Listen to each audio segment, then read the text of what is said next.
গল্প শুরুর আগে আপনাদের কাছে আমাদের একান্ত অনুরোধ, আমাদের চ্যানেল গল্প বন্ধুকে সাবস্ক্রাইব করুন। আপনাদের সহযোগিতা এবং ভালোবাসা আমাদের একান্ত কাম্য। ধন্যবাদ।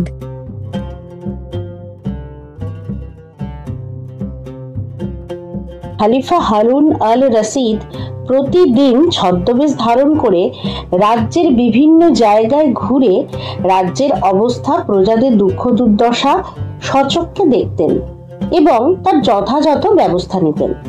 একদিন খলিফা তার প্রধানমন্ত্রী জাফর এবং সেনাপতি মসরুরকে নিয়ে নগর ভ্রমণে বেরিয়েছেন। নগরের পথ ধরে যেতে যেতে খলিফার চোখে পড়ল এক বৃদ্ধ জেলে আপন মনে বকতে বকতে রাজপথ ধরে চলছে। খলিফার খুব ইচ্ছে হলো বৃদ্ধ লোকটি কি বলতে চায় জানার। তিনি বৃদ্ধ জেলের সামনে গিয়ে বললেন, কি ভাই, আপন মনে কি বলছো আর কোথায় বা যাচ্ছ? প্রশ্নকর্তার দিকে তাকিয়ে বৃদ্ধ জেলে ছদ্মবেশী খলিফাকে চিনতে পারল না। মুখ বিকৃতি করে বলল, আপন মনে কি বকছি শুনবে? সেই সকালে জাল নিয়ে নদীতে গেছি, জালে একটিও মাছ ধরা পড়ল না। এখন ভাবছি বাড়িতে গিয়ে স্ত্রী ছেলে মেয়েদের কি বলবো, তাদের তো আজ অনাহারে কাটাতে হবে। তার চেয়ে খোদা যদি আমাকে কাছে টেনে নেয়, তবে আর এই দুঃখ দুর্দশা আমাকে সহ্য করতে হয় না। আল্লাহর কাছে আপন মনে আমি এই প্রার্থনাই করছি। খলিফার মন কেঁদে উঠল। তবে কি তার রাজ্যে এমন অভাবগ্রস্ত লোকও আছে? খলিফা আত্মসংবরণ করে বললেন, তোমার ভাগ্যে তো আজ জালে মাছই উঠল না। একবার আমার নাম করে জাল ফেলো দেখি, তো দেখি আমার ভাগ্যে কি আছে। হ্যাঁ, তোমার ভাগ্য? তোমাকে দেখে তো আমার থেকেও বেশি দুর্ভাগা মনে হচ্ছে। বৃদ্ধের কথায় খলিফা একটু উত্তেজিত হলো না। মিষ্টি হেসে মৃদু কণ্ঠে বলল, ঠিক আছে, আমার ভাগ্যটা একবার নয় পরীক্ষা করেই দেখো না। বৃদ্ধ আর কথা বাড়ালো না। খলিফাকে সাথে করে নদীতে জাল ফেললো। জাল টানার সময় হঠাৎ নদীর জলে জাল আটকে গেল। বৃদ্ধ জাল টানতে হিমশিম খেয়ে যাচ্ছে। মনে হলো কোনো ভারী বস্তু জালে ধরা পড়েছে। মনে মনে খলিফার মুন্ডু পাত করতে লাগলো। বৃদ্ধের অসহায় অবস্থা দেখে খলিফা আর তার সঙ্গী অনুচরও জাল টানায় হাত লাগালো। অতি কষ্টে জাল ডাঙায় তুলে আনলো, কিন্তু জালে মাছের বদলে একটা সুসজ্জিত সিন্দুক দেখে সকলেই অবাক হয়ে গেল। খলিফা আর তার সঙ্গী সিন্দুক দেখে মনে মনে ভাবলো, নিশ্চয়ই এর মধ্যে অনেক ধনরত্ন আছে। খলিফা বৃদ্ধ জেলেকে 100 দিনার দিয়ে বলল, এই নাও, এই সিন্দুক নিয়ে তুমি কি আর করবে? এটা বরঞ্চ রাজ্যের রাজকোষে জমা করে দিচ্ছি, বুঝলে? এ নাও, এগুলো ধরো। এতগুলো টাকা পেয়ে বৃদ্ধ জেলের চক্ষু কপালে উঠল। সে বারবার ছদ্মবেশী খলিফাকে সেলাম জানিয়ে বাড়ির পথে হাঁটতে লাগলো। খলিফা তার দুই সঙ্গী জাফর ও মসরুরকে আদেশ দিল সিন্দুকটি রাজপ্রাসাদে নিয়ে আসতে। খলিফা রাজপ্রাসাদে পৌঁছবার আধ ঘন্টা পর জাফর ও মসরুর সিন্দুকটি রাজপ্রাসাদে নিয়ে এলো। ভারী সিন্দুকটি কাঁধে করে এতটা পথ অতিক্রম করায় জাফর ও মসরুর ক্লান্ত হয়ে পড়েছিল। তাদের কপাল বেয়ে দর দর করে ঘাম পড়ছিল। খলিফা জাফর ও মসরুরকে সিন্দুকটি রাজপ্রাসাদের একটি গোপন কক্ষে নিয়ে যেতে বললেন। খলিফা জাফরকে তালা ভাঙার আদেশ দিলেন। জাফর লোহার ভারী বস্তু দিয়ে তালা ভেঙে ফেলল। সিন্দুকের ডালা খুলে সকলের চক্ষু কপালে উঠল। খলিফা ক্রুদ্ধ কণ্ঠে জাফর আর মসরুরকে বলল, এই তোমাদের শান্তির খবর না? দিনের পর দিন আমাকে সন্তুষ্ট করার জন্য, আমার কাছে বাহবা পাওয়ার জন্য আমাকে বলে আসছো দেশের কোনো জায়গায় কোনো অশান্তি খুন খারাপি হচ্ছে না, রাজ্যের মানুষ এখন নিতান্তই ভদ্র, সকলে সৎ পথে অন্যায়ের বিরুদ্ধে সোচ্চার হয়ে উঠছে। তবে তবে কেমন করে ঘটল এই ঘটনা? আমার রাজ্যে কার এত বড় স্পর্ধা যে একটি সুন্দরী নারীকে খণ্ড বিখণ্ড করে সিন্ধুকের ভিতরে বন্ধ করে নদীর জলে ফেলে দিয়েছে? শোনো জাফর, এই খুনিকে ধরার দায়িত্ব তোমার। 3 দিনের মধ্যে যেভাবেই হোক এই খুনিকে ধরে আমার কাছে নিয়ে আসবে। আর যদি তা সম্ভব না হয়, জেনে রেখো তার জন্য তোমাকে কঠিন শাস্তি পেতে হবে। খালিফার আদেশ শুনে জাফরের জ্ঞান হারাবার উপক্রম। দিনের শেষে বাড়ি ফিরে শয্যা নিলেন। মনে মনে চিন্তা করতে লাগলেন কিভাবে খুনিকে ধরা যায়। এ যে অসম্ভব কাজ, একমাত্র আল্লাহ যদি খুনির নাম বলে দেয় তবেই সম্ভব। এ যাত্রায় তার পক্ষে প্রাণ রক্ষার কোনো উপায় নেই। সেদিনের পর থেকে রাজপ্রাসাদে উজিরকে আর কেউ দেখতে পায় না। খালিফা মনে মনে ভাবলেন নিশ্চয়ই খুনিকে ধরার জন্য উজির রাজ্যের প্রতিটি কোনায় কোনায় তন্ন তন্ন করে খুঁজছে। এক এক করে 3 দিন কেটে গেল, উজিরের দেখা নেই। খালিফা ভয়ানক রেগে গেলেন। 4র্থ দিন খালিফা তার বিশ্বস্ত প্রহরীকে আদেশ দিলেন উজিরকে ধরে নিয়ে আসার জন্য। খালিফার আদেশ মতো প্রহরী উজিরকে বন্দি করে রাজপ্রাসাদে নিয়ে এলো। উজিরের অবস্থা তখন সঙ্গীন। মনে মনে আল্লাহর নাম স্মরণ করছে। কাঁপতে কাঁপতে হাজির হলো রাজদরবারে। খালিফা উজিরের অবস্থা দেখে বললেন, জাফর, মনে হচ্ছে তুমি খুনিকে ধরতে পারোনি। তুমি তো জানো খলিফার আদেশ কখনো কারোর ক্ষেত্রেই নড়চড় হয় না। আগামীকালে সূর্য ওঠার আগে তোমার মৃত্যুদণ্ডের আদেশ দিলাম। খালিফা তার বিশ্বস্ত প্রহরীর দিকে তাকিয়ে বললেন, এই খবরটা রাজ্যের সবাইকে জানিয়ে দাও। রাজ্যের জনগণ স্বচক্ষে দেখে যাক আমার আদেশ অমান্য করার প্রতিফল। খবরটা চারিদিকে ছড়িয়ে পড়ল। রাজ্যের সমস্ত লোক স্তম্ভিত হয়ে গেল। চারিদিকে ইতস্তত জটলা। রাজ্যের প্রতিটি লোক জানে এ রাজ্যের সুলতান আল্লাহর সমান। একমাত্র অপরাধীদেরই তিনি শাস্তি দেন। কিন্তু কি এমন কাজ করেছে জাফর যার জন্য এই কঠিন শাস্তি? জাফর তো সুলতানের ডান হাত বললেই চলে। পরদিন প্রভাতে সুলতানের নির্দেশ মতো প্রাসাদ দ্বারের উন্মুক্ত জায়গায় ফাঁসি মঞ্চ তৈরি করা হলো। রাত থেকে লোক ফাঁসি মঞ্চের কাছে জড়ো হতে লাগলো। সবার মুখে আতঙ্ক, সকলের চোখে জল। নিজেদের মধ্যে বলাবলি করতে লাগলো, সত্যি জাফর লোকটা খুব ভালো ছিল, কিন্তু অনেক গরিবের জন্য অনেক কিছু করেছে। কি এমন অন্যায় কাজ করেছে যার ফলে এই কঠিন শাস্তি পেতে হচ্ছে কে জানে। সঠিক সময় প্রহরীরা বন্দি অবস্থায় জাফরকে ফাঁসি মঞ্চের সামনে নিয়ে এলো।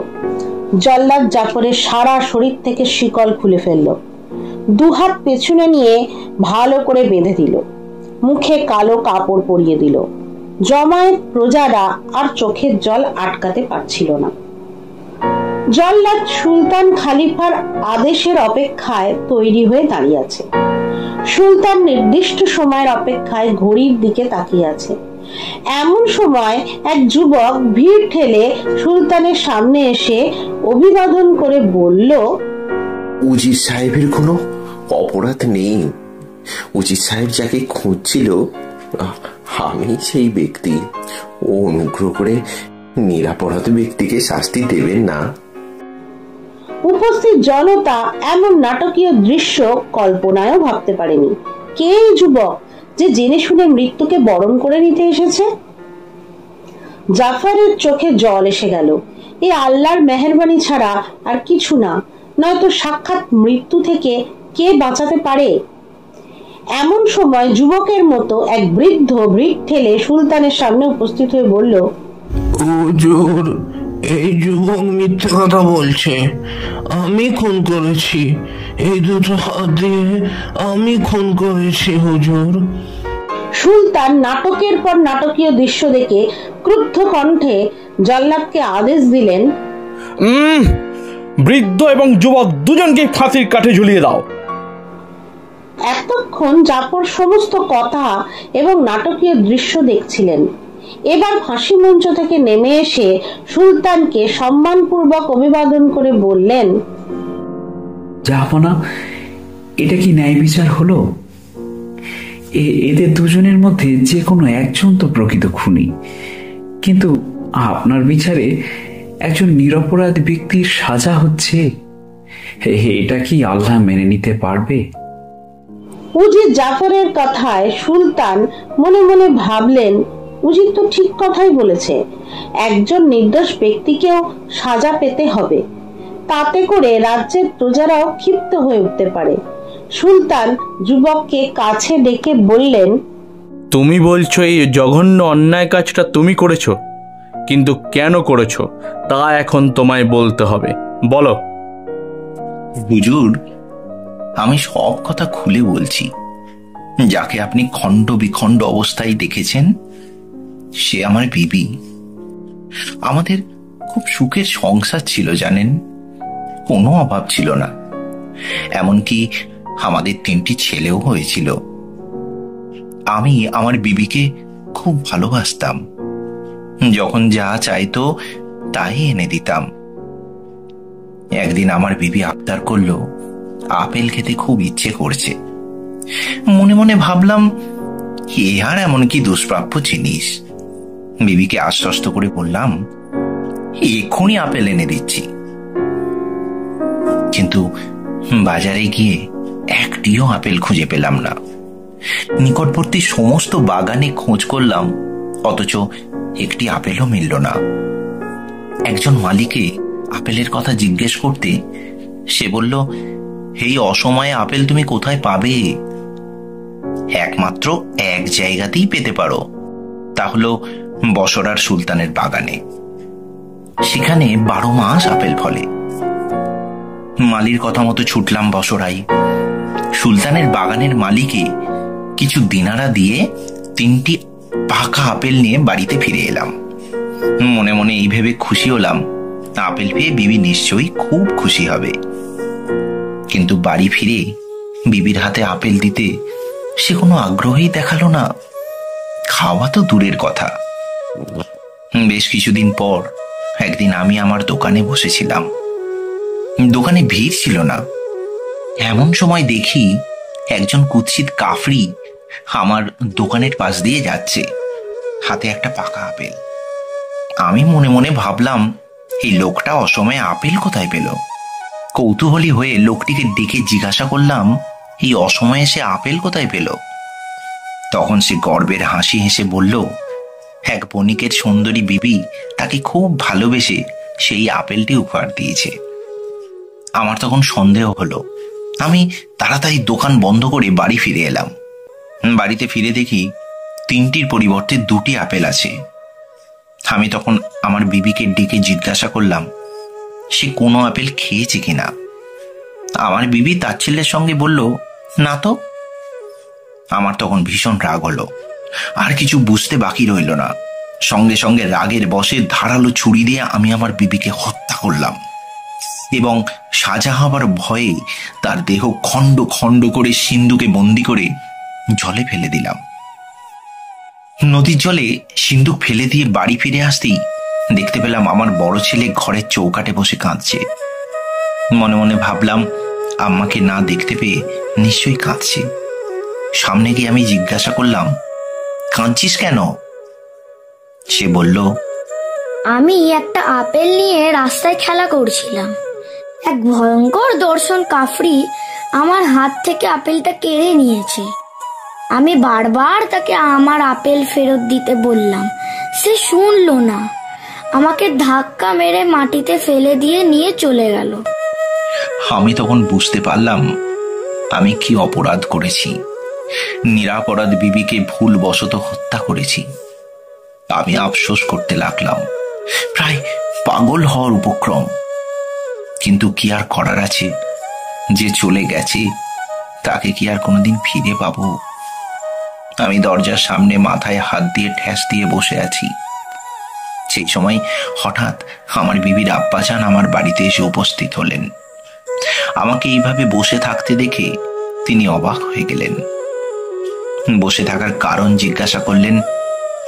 আমি কোনো কিছু গোপন করলাম না, বিস্তারিত সব ঘটনাই বললাম। একমাত্র কন্যার মৃত্যুর খবর শুনে তিনি খুবই বিচলিত হয়ে পড়লেন, কিন্তু বুঝতে পারলেন আমার কোনো দোষ নেই, তাই আমাকে ক্ষমা করে দিলেন। যখন তিনি জানতে পারলেন আমি ধরা পড়ে গেছি, তখন তিনি ছুটতে ছুটতে এখানে এলেন এবং মিথ্যা দণ্ডাদেশ তিনি মাথা পেতে নিতে চাইছেন। এই বৃদ্ধ ব্যক্তি আমার শ্বশুর মশাই। হুজুর, অনুগ্রহ করে আপনি এই বৃদ্ধের কথা শুনবেন না, আপনি আমার পাপের উপযুক্ত সাজা দিন। খালিফা যুবকের মুখে সমস্ত ঘটনা শুনে মনে মনে ভাবলেন, পারতপক্ষে যুবকের কোনো উপায় ছিল না। ভুলবশত সে তার স্ত্রীকে হত্যা করেছে।